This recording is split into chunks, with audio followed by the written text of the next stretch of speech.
les diabétiques que je guéris efficacement. J'ai même fait l'analyse de ces médicaments contre le diabète. Et je soigne efficacement ici les personnes qui souffrent des maladies sexuellement transmissibles, comme l'hémorragie, les uroplasmas. Donc c'est des germes qui minent aujourd'hui la société. Donc j'ai des traitements ici très efficaces pour traiter ces genres de pathologies.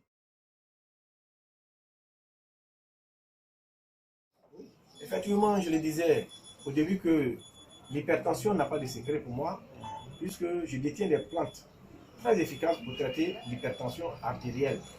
Je détiens des plantes pour traiter le diabète. J'ai même fait l'analyse de ces médicaments. Et il y a des médicaments contre des hémorroïdes, la prostate, que ce soit l'hypertrophie de la prostate, l'adénome de la prostate, le cancer de la prostatite, que ce soit aiguë ou chronique. Je détiens des plantes très efficaces pour pouvoir normaliser l'organe. L'organe qui a pris du poids, je ramène l'organe à sa phase initiale. L'organe s'est infesté, j'ai des médicaments, des antibiotiques pour éradiquer les infections en un temps du corps.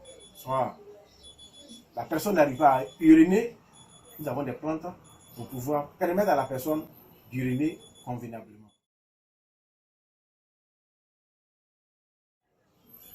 Vous savez, dans tout milieu, il existe des brebis galeuses.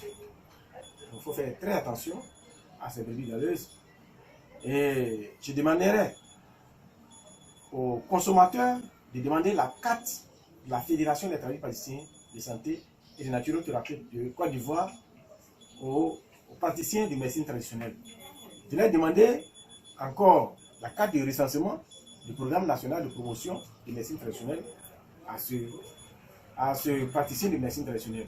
Parce que là, un praticien de médecine traditionnelle qui n'est pas reconnu non seulement par l'État, qui n'est pas reconnu par la Fédération des tradipraticiens de Côte d'Ivoire, c'est un danger public.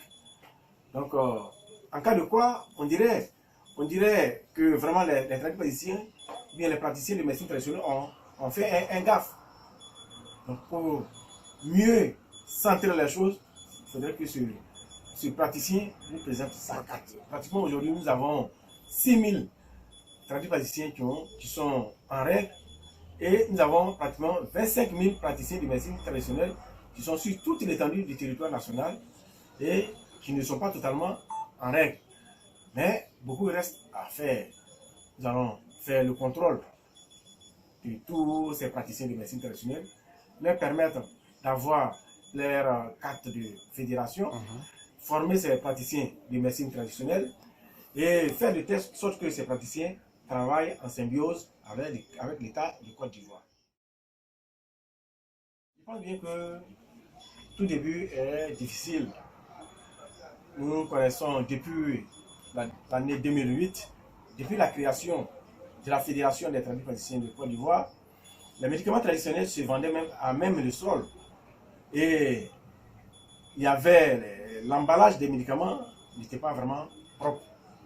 Aujourd'hui, vous voyez, nous avons une loi sur cette médecine traditionnelle. Et grâce à cette loi, qui est tout pour nous, nous arrivons à cerner ou bien nous arrivons à fluidifier ce milieu de médecine traditionnelle.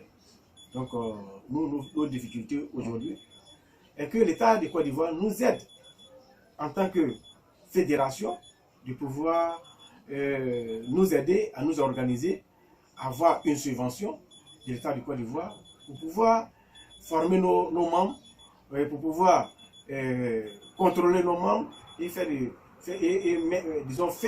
une vulgarisation de cette loi qui est vraiment une boussole pour la médecine traditionnelle en Côte d'Ivoire. Et nous, en tant que praticiens de médecine traditionnelle, nous voulons une collaboration franche entre l'État de Côte d'Ivoire, disons, oui, quand je parle de l'État de Côte d'Ivoire, je parle des hôpitaux. Nous voulons avoir des unités de médecine traditionnelle, des cellules de médecine traditionnelle éclatées, où le praticien de médecine traditionnelle peut travailler en symbiose avec le médecin, et vice-versa. Donc, dans un premier temps, je sais qu'il y a des gens, il y a des praticiens comme il y a des médecins qui ont des réticences. Mais nous avons la loi.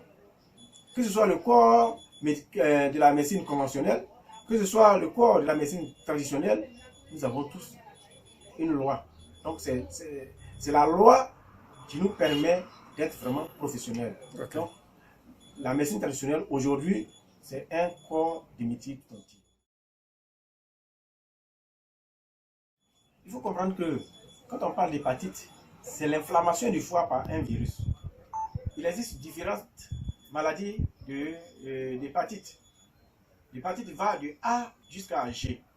Moi spécialement, les analyses que j'ai faites, les médicaments traitent spécialement l'hépatite de A, B jusqu'à C.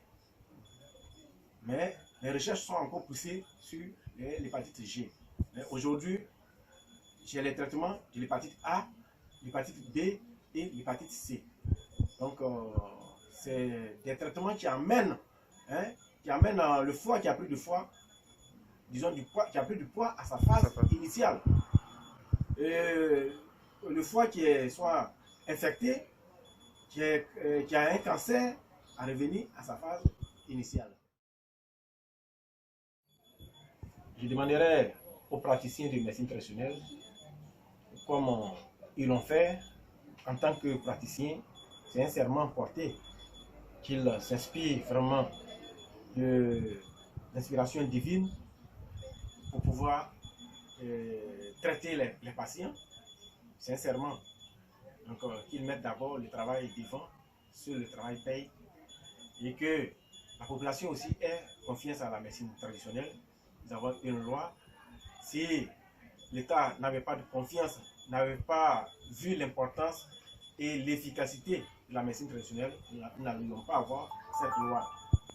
Nous demandons à la population d'avoir confiance à la médecine traditionnelle et nous demandons encore une fois à l'État du Côte d'Ivoire de subventionner la Fédération des praticiens de santé et de naturothérapie du Côte d'Ivoire, la seule structure fêtière.